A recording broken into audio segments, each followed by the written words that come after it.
We need to read the Bible. I know we're busy every day in our daily lives. Give more time for Jesus. Give more time for God. And that's how we grow in the faith. Yan ang hamon ni former senator at boxing champion Manny Pacquiao sa mga Pilipino sa National Bible Day. Taong 2016 nang ipanukala ito ni Pacquiao. Taong 2018 naman nang ito ay maging batas. If we understand what Jesus said, man shall not live by bread alone. So therefore, we eat 3 times a day for our physical body. But how much more our spiritual body? Are we feeding enough daily? Are we busy in this world? Bukod kay Pacquiao, nagpakita rin ng suporta ang mga senador, opisyal ng pamahalaan, maging mga leader ng Christian churches, communities at organizations, tulad ni Senator Joel Villanueva. Happy National Bible Day, everyone!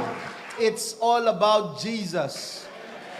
It's all about the Word of God. He is the biggest star of today's event. Binigyang diin ni Villanueva ang halaga ng Biblia bilang sanggunian sa mga panukala kontra sa mga sinusulong na batas na anti-God at anti-family. We have been tackling some very important measures.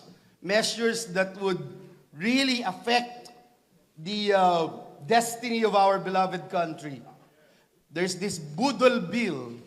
All other government offices would have to teach sex education based on international standards. For example, WHO 0 to 4 being taught how to masturbate.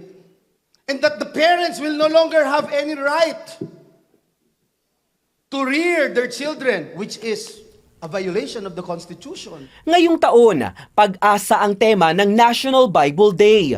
God's Word, a source of hope. Kaya ibinahagi ng mag-amang Tony at Bonoy Gonzaga kung paano nakatulong ang salita ng Diyos para maging matibay sa pananampalataya ang kanilang pamilya. Na-realize ko kung gusto mong magtagumpay, Joshua 1:8, do not let this book of the law depart from your mouth, meditate on it day and night, so that you can be careful to do everything written in it. Then you will be prosperous and successful. I can raise children, although they are not perfect, pero kung nagkamali man, ikinukorek ka ng Holy Spirit. Ayun po ang aking experience, kaya ako pinilit silang magbasa ng Bible at magsimba. If you don't have faith in God, mararatel ka talaga. You will search for everything in this world that can fulfill you and that can fill that void inside of you, but you will realize that you keep chasing and chasing these parang empty promises that the world gives. Whereas if you keep yourself rooted in the Word of God, there's so much peace in the storm. Ito na ang ika-8 taon na paggunita sa National Bible Day tuwing huling Lunes ng buwan ng Enero.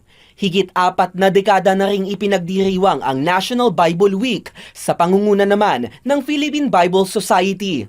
Lahat ng ito para ipaalala sa mga Pilipino na pinagpala ang bayan na ang Diyos ay Panginoon. I really pray that the Word of God, we will take it seriously.